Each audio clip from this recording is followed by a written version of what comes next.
اور اب ہم آپ کو سناتے ہیں ذوالکفل علیہ السلام کا قصہ۔ قرآن عزیز میں ذوالکفل علیہ السلام کا ذکر 2 سورتوں یعنی سورۃ الانبیاء اور سورہ صاد میں آیا ہے، لیکن دونوں سورتوں میں صرف نام مذکور ہے، مختصر و مفصل کسی قسم کے حالات کا کوئی تذکرہ نہیں ہے۔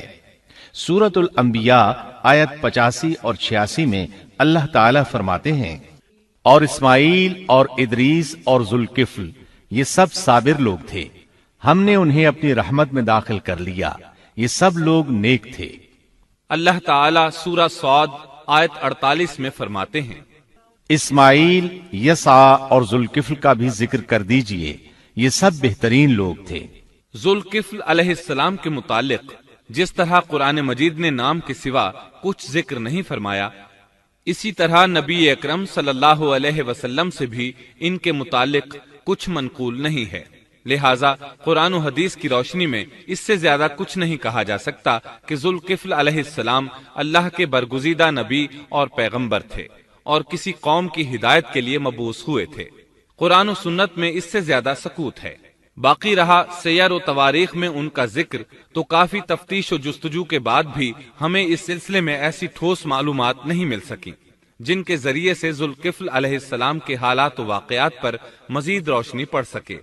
چنانچہ تورات بھی خاموش ہے اور اسلامی تاریخ بھی۔ البتہ ابن جریر رحمت اللہ علیہ نے مشہور مفسر تابعی مجاہد رحمت اللہ علیہ سے ان کے متعلق ایک قصہ نقل کیا ہے۔ اسی طرح امام ابن ابی حاتم نے اسی قصے کے قریب کچھ آثار عبداللہ بن عباس اور ابو موسیٰ اشعری رضی اللہ عنہم سے نقل فرمائے ہیں۔ یہ طویل روایات ہیں۔ ان میں ہے کہ ابن عباس اور ابو موسیٰ اشعری رضی اللہ عنہم فرماتے ہیں کہ ذوالکفل نبی نہیں تھے، بلکہ وہ ایک نیک اور صالح آدمی تھے،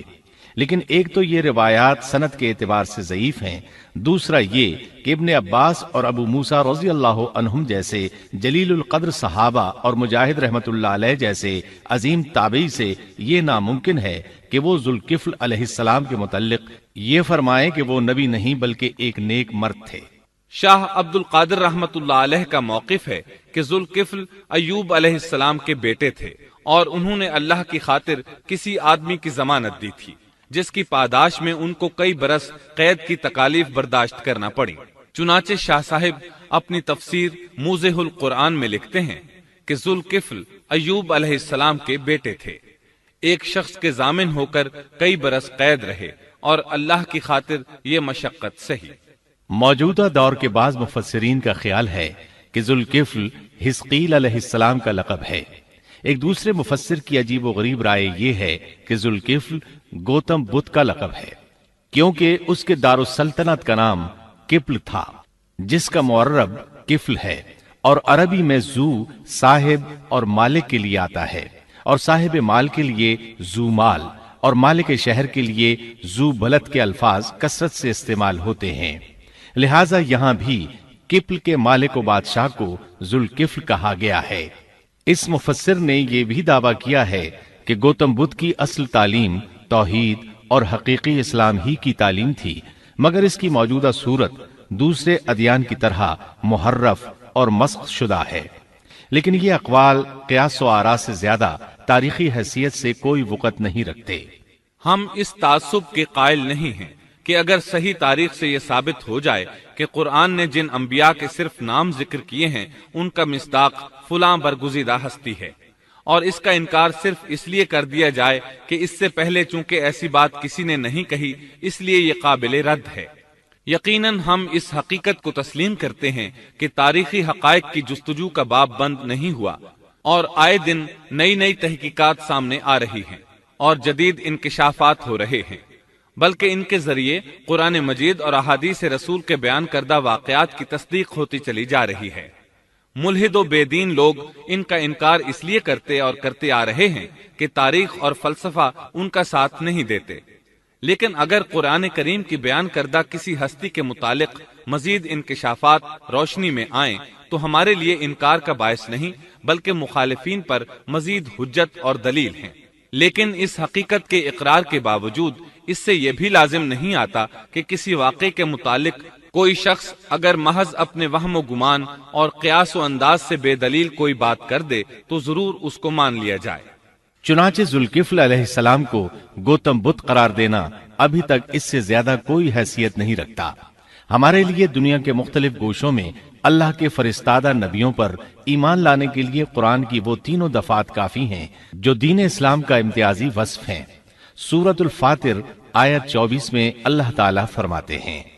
اور کوئی امت ایسی نہیں ہوئی جس میں کوئی ڈر سنانے والا نہ گزرا ہو۔ سورۃ المومن آیت 78 میں اللہ تعالیٰ فرماتے ہیں، بعض انبیاء کے واقعات ہم آپ کو بیان کر چکے ہیں اور ان میں سے بعض کے قصے تو ہم نے آپ کو بیان ہی نہیں کیے۔ سورۃ البقرہ آیت 136 میں اللہ تعالیٰ فرماتے ہیں، ہم رسولوں میں سے کسی کے درمیان فرق نہیں کرتے۔ اس لیے ایک مومن کا یہ عقیدہ ہونا چاہیے کہ ہم اللہ کے انبیاء میں سے کسی نبی کے درمیان کوئی فرق نہیں کرتے، یعنی تمام انبیاء پر ایمان لاتے ہیں۔ اس صاف اور واضح عقیدے کے بعد اگر ہمارے سامنے کسی ملک اور کسی خطے کے انبیاء اور رسول کے واقعات نہیں بھی آئے تو اس کے اسباب و وجوہات اور ہیں، لیکن جہاں تک ان پر ایمان لانے کا تعلق ہے وہ اختصار سے بھی کافی ہے، اور ان کی تفصیلات سے آگاہی ہماری رشد و ہدایت کے مقاصد یعنی اللہ پر ایمان اور نیک اعمال کے لیے ضروری نہیں ہے، خصوصاً جبکہ اللہ تعالیٰ نے ہم پر یہ حقیقت بھی قرآن مجید میں واضح کر دی ہے کہ نبی اکرم صلی اللہ علیہ وسلم خاتم النبیین ہیں اور تمام سچے ادیان کی صحیح اور حقیقی تعلیم کی تصدیق کر کے ان کو بلند درجات کے درجہ کمال تک پہنچانے والے ہیں، جیسا کہ سورۃ المائدہ آیت 3 میں اللہ تعالیٰ فرماتے ہیں، آج میں نے تمہارے لیے دین کو کامل کر دیا اور تم پر اپنا انعام بھرپور کر دیا اور تمہارے لیے اسلام کے دین ہونے پر رضامند ہو گیا۔